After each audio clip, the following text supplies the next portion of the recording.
stages of the journey. Namaste.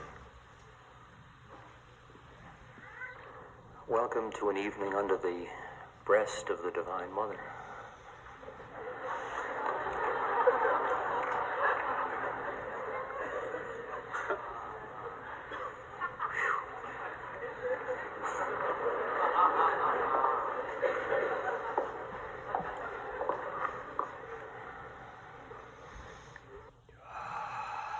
It's so graceful to share the journey.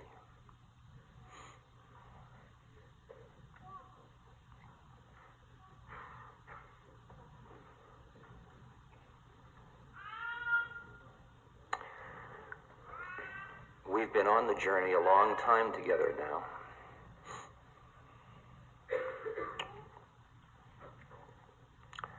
We've gone through a lot of stages.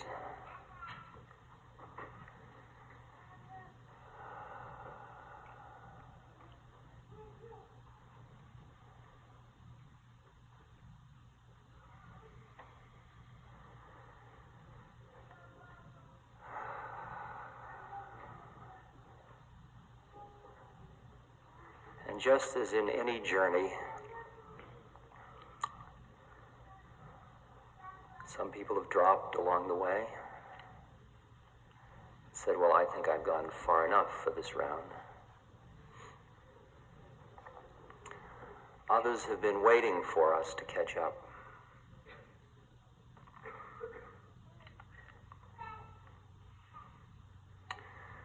The journey passes through the 7 valleys, 7 kingdoms, the chakras, planes of consciousness,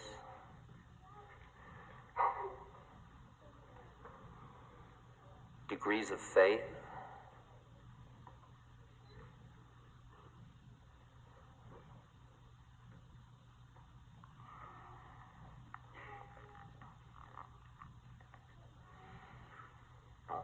and often we only know that we have been at a certain place when we pass beyond it, because when we're in it, we don't have the perspective to know, because we are only being.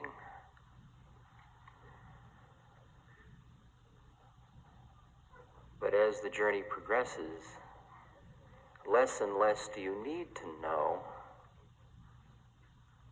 The faith is strong enough so it is sufficient to be. It's a journey towards simplicity.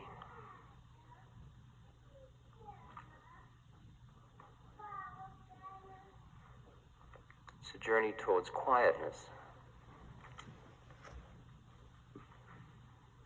It's a journey towards a kind of joy that is not in time. It's a journey out of time. It's a journey leaving behind every model that we have had of who we are.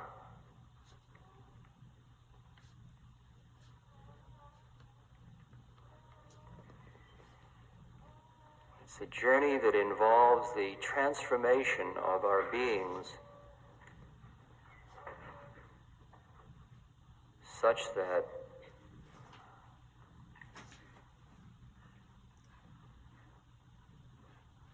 our thinking mind becomes our servant rather than our master.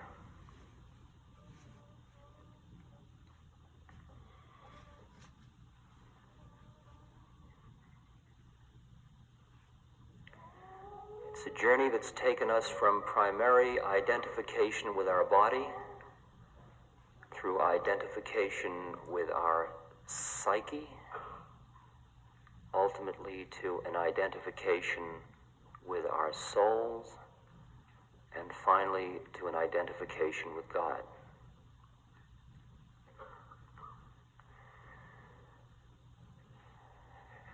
And because many of us have traversed this path without maps, thinking that it was unique to us because of the peculiar way and time in which we were traveling. Although, in truth, every historical moment has been unique in the same way.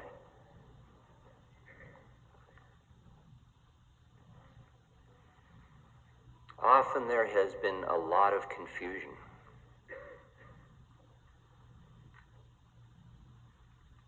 Thinking the end was reached when it was merely the first mountain peak that we were looking towards, which hid all of the higher mountains in the distance.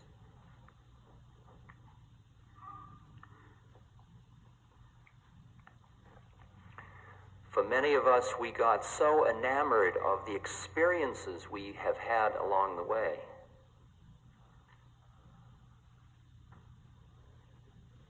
the super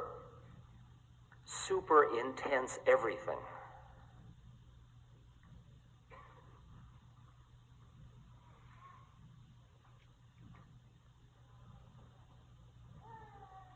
I knew that there's some feedback. Could the sound system be turned down just a bit?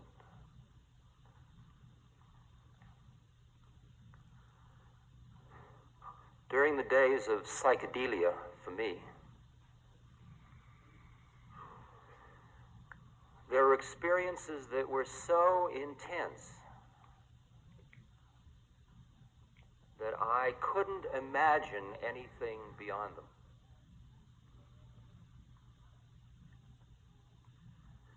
But isn't it really a good journey that at every stage of the journey you can't imagine anything beyond it?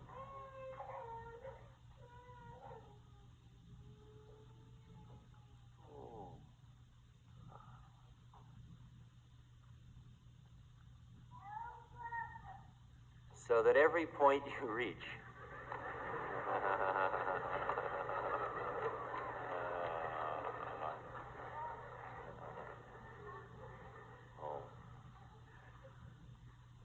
every point you reach is so much beyond everything you've had up until then.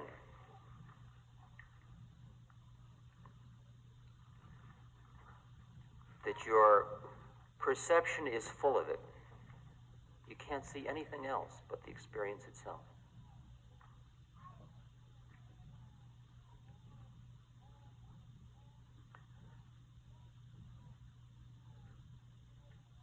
To say to a person who is a young person who's just learning to drive, there's going to come a time when driving will merely be a means of getting you from one place to another. Sounds totally absurd.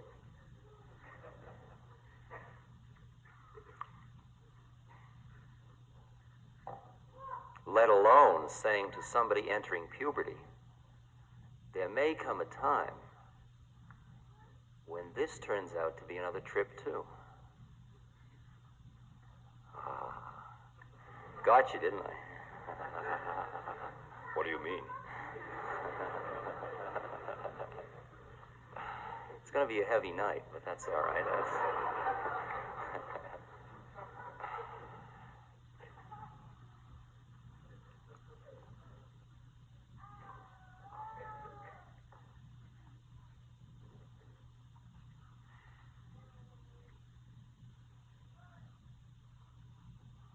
For the first few stages, you really think that you planned the trip, packed the provisions, set out on a trip, and you are the master of your domain.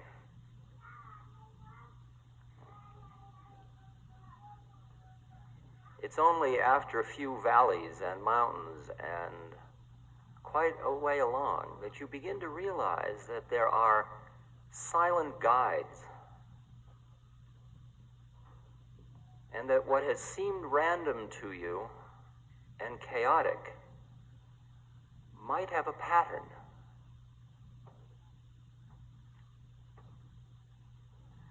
And that the game you thought was the game may in fact turn out to merely be the game that you could imagine.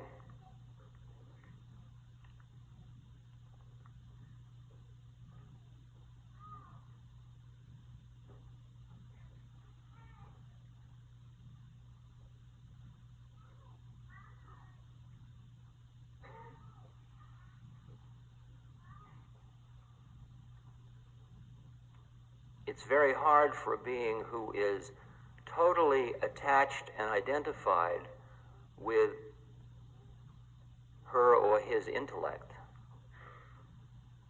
to imagine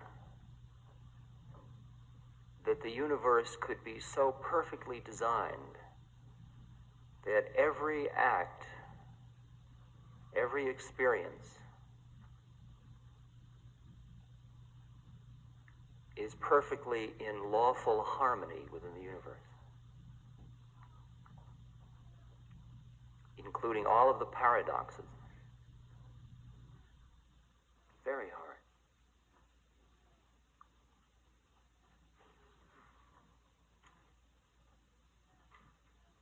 Statement, not a leaf turns, but that God is behind it, is just too far out. Too far out to think about.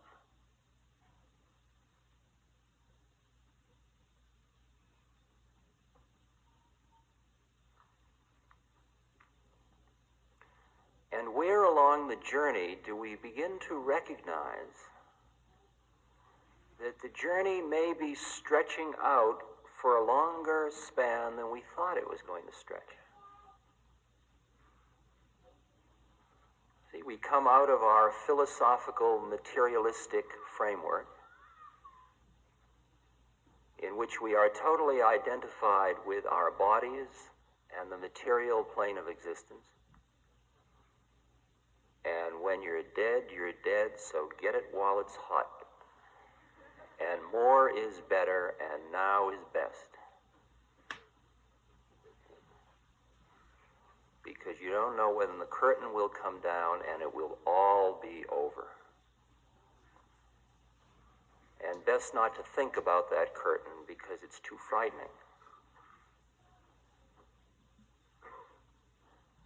Where along the journey do you begin to suspect that that model of how it is only another model?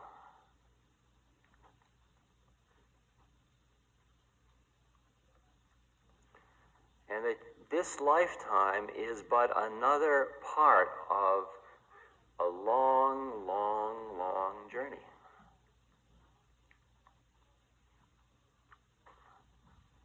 In the Buddhist teachings, it gives an example or an analogy to indicate how long you've been doing this. The image is that you imagine a mountain 1 mile by 1 mile by 1 mile. A mile long, a mile wide, and a mile high. And every 100 years, a bird flies by the mountain with a silk scarf in its beak, and it runs the scarf over the top of the mountain. In the length of time it would take for the silk scarf to wear away the mountain, that's how long you've been doing this. Round and round and round and round.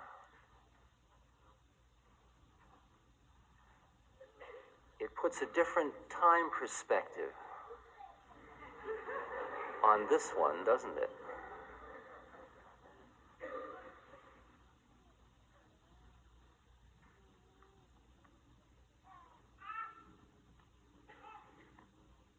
Not all of those rounds on this plane, not all of those rounds in human form,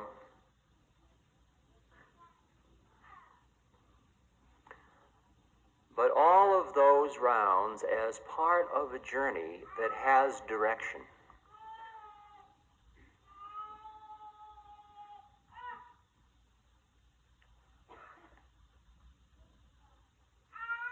It's like a huge wheel.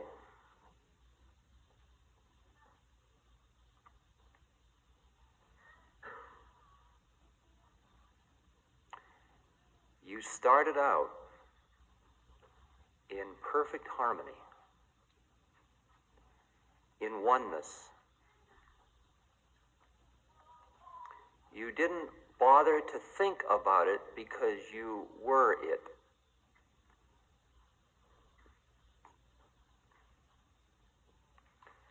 It was all flow. You were like a river. You didn't have to say, I am a river, or I think I'll flow downstream. Your thoughts were like the drops of water at play in the sunlight.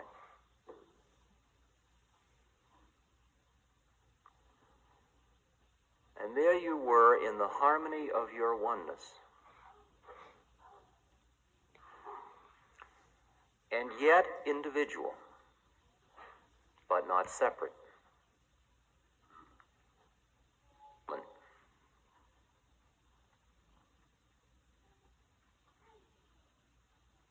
At which you chose to perform an act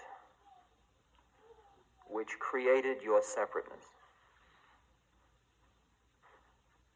The image most of you are familiar with is the eating of the apple in the Garden of Eden and the going out of the Garden of Eden. It's the moment in which you separate almost joyful because of the experience of your new individual power.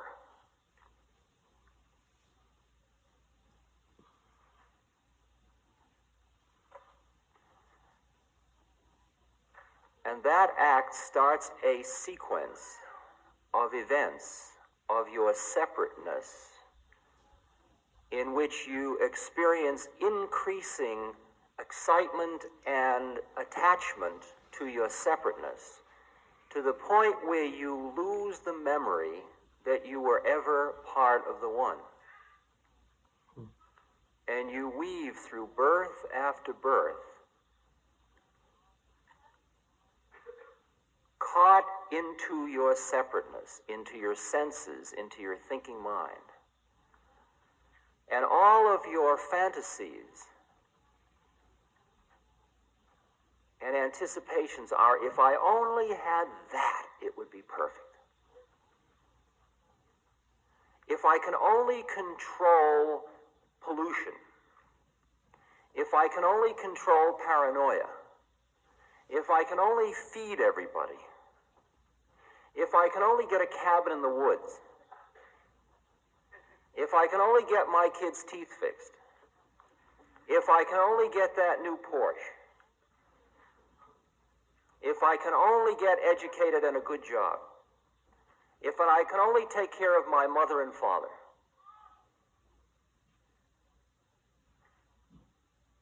if I can only calm my mind and have a little peace,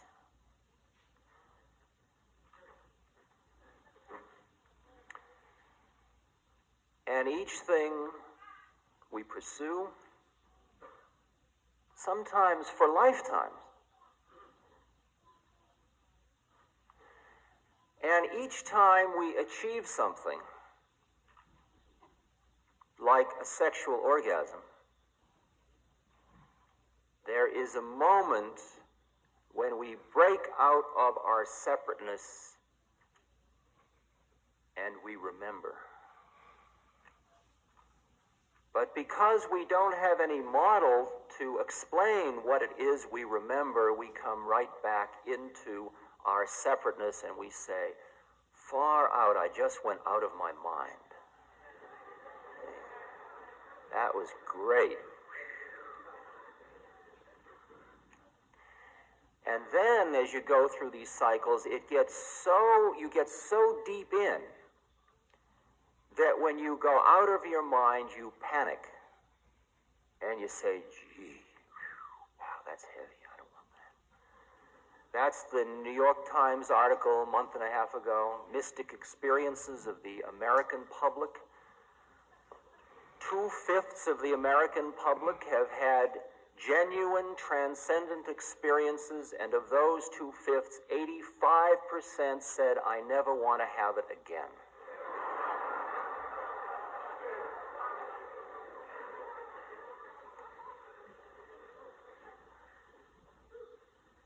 that's deep into the attachment to one's separateness.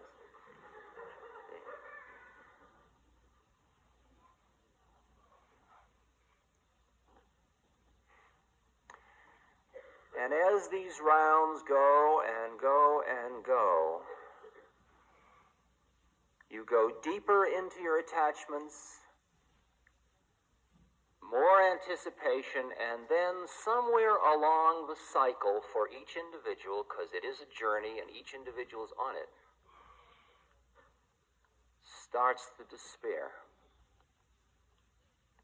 The realization that everything you thought was going to do it isn't going to do it. And that there's a yearning in you for something that you can't remember.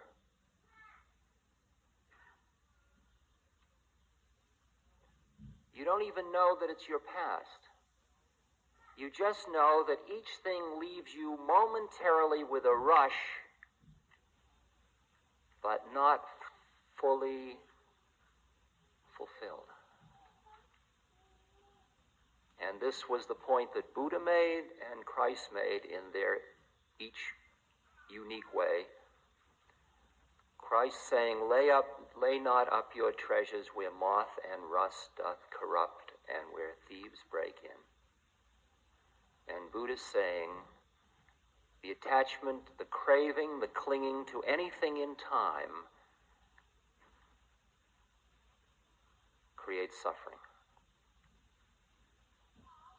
And everything in the physical universe is in time. It's all changing.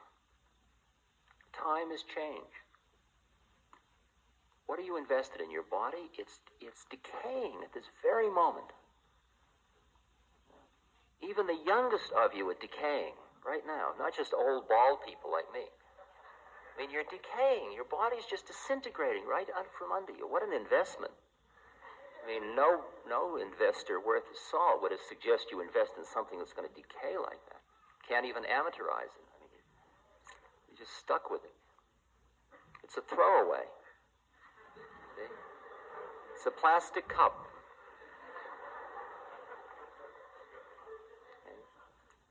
Planned obsolescence. Must be very frightening to think that's who you are. Wow. A plastic cup. But even a plastic cup doesn't ever go away. But you will go away. And even your precious brain that you think is keeping you afloat, can you see it all being eaten? Did you ever pick up a skull and you look inside, it's empty? Where did you go? Where did you go? That's who you think you are. That's it, right in there. That's it. That's the one.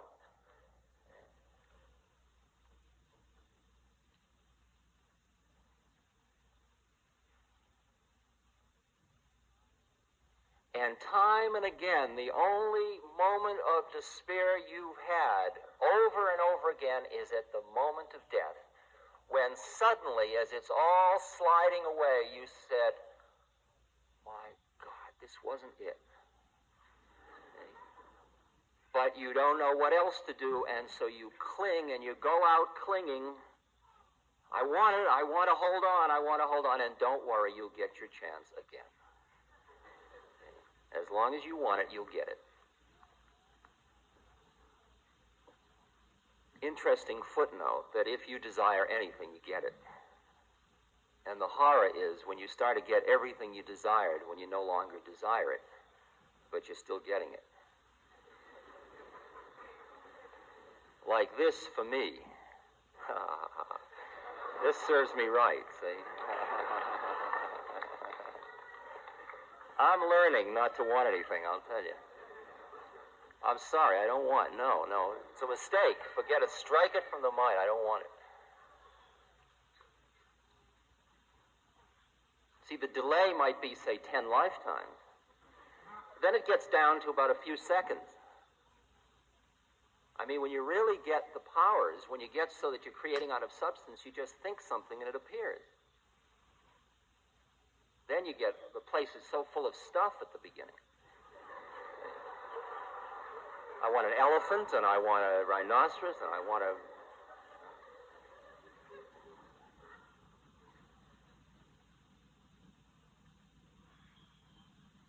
You just have to walk into your room at home, and you'll see, oh boy, will you see.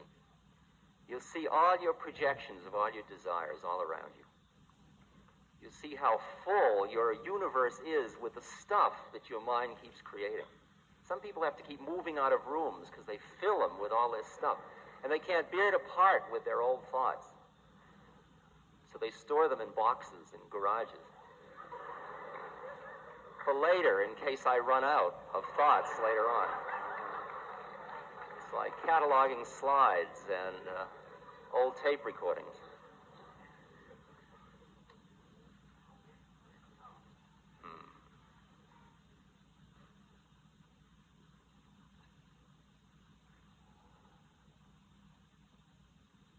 Somewhere along that cycle,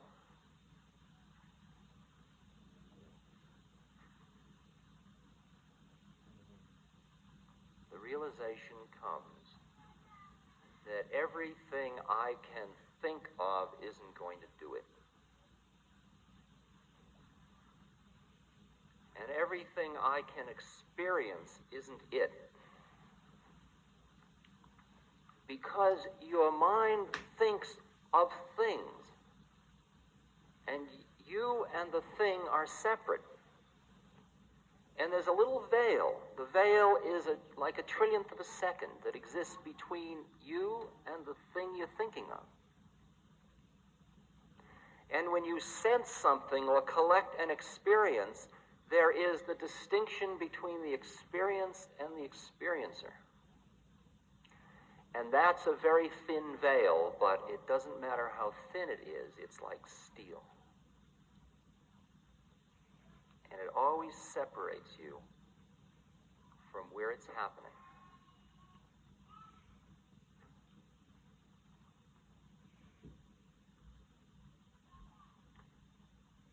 And the moment when the despair is deepest, you cry out. You cry inwardly or you cry outwardly. Get me out of this. I want to get out. I give up. I don't know. I surrender.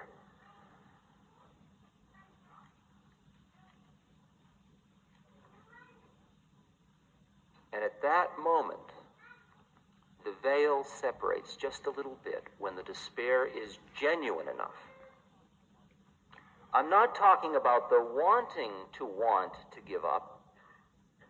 I'm talking about the wanting to give up. I'm not even talking about the wanting to give up. I'm talking about the giving up. See, most of us say, I don't think my thoughts are going to do there, and I'm now open to new possibilities.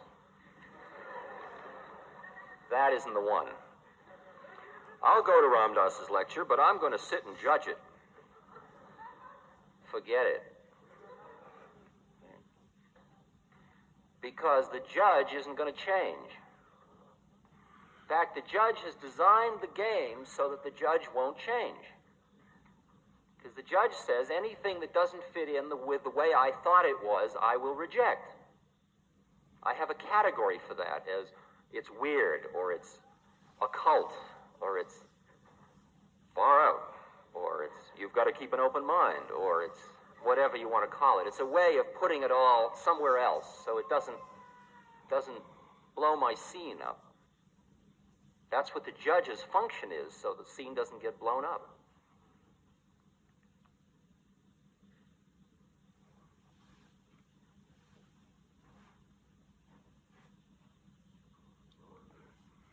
But when, as the third patriarch suggests, you can set aside opinions and set aside judgments because you see they're just digging you deeper into your hole, you can surrender your own knowing. Now that's really hard because the whole culture is based on the idea that we worship the golden calf of the rational mind.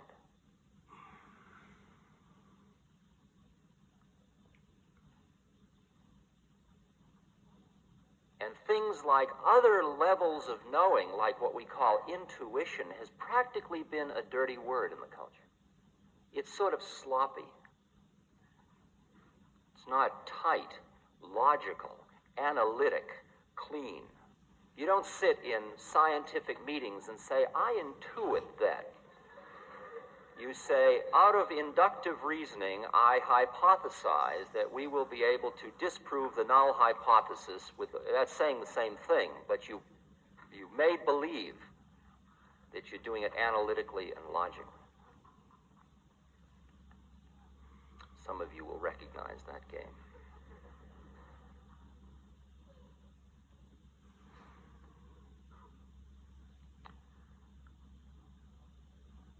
And when Einstein said, I did not arrive at my understanding of the fundamental laws of the universe through my rational mind, most of his colleagues say, well, he's quite eccentric.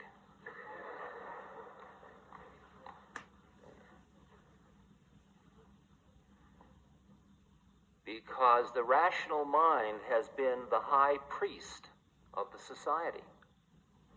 And to realize that it's merely a tiny system and that there are meta-systems and meta-meta-systems in which only when you transcend your logical analytical mind can you even enter the gates.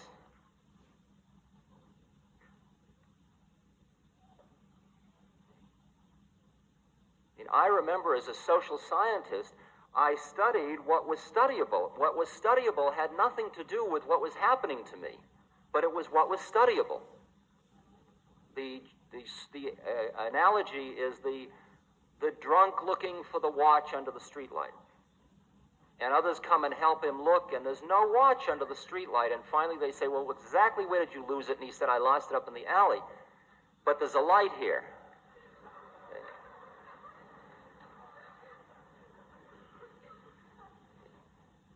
And the light of the analytic mind was what we were using to try to find what had been lost in the alley.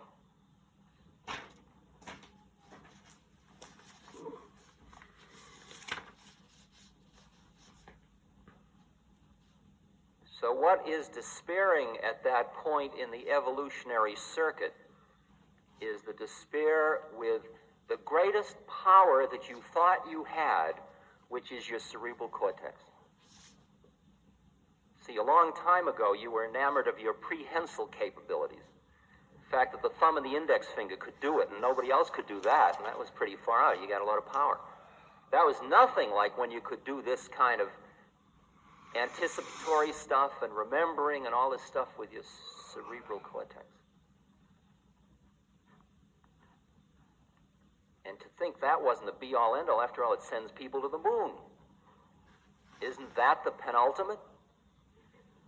Doesn't seem to be, does it? Doesn't seem to be, does it?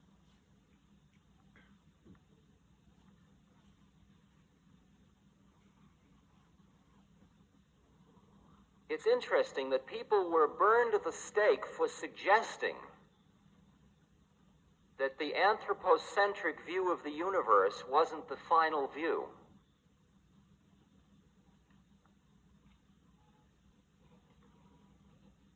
And yet we all have been caught again and again in embracing the view that the physical universe is the center of it all.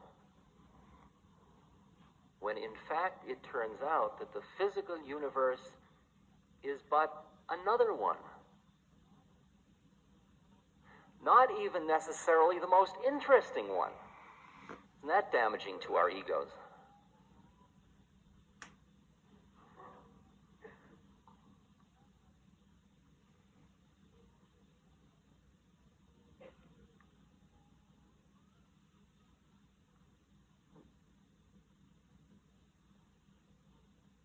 And the moment when there is that little bit of giving up, whether you're blown out of your rational mind by whatever techniques you have available, or some traumatic experience happens in your life which shakes you out of your mind,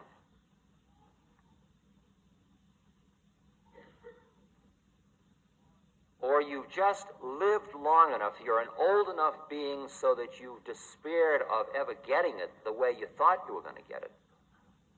Whatever the genesis of it, at that moment, you experience the presence of another set of possibilities of who you are and what it's all about.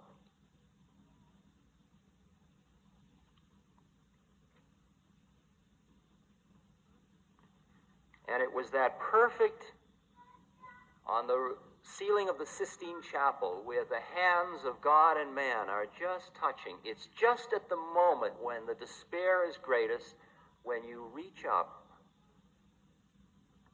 that the grace descends, and you are graced with the experience or the knowledge or the insight or the remembrance that it all isn't, in fact, the way you thought it was.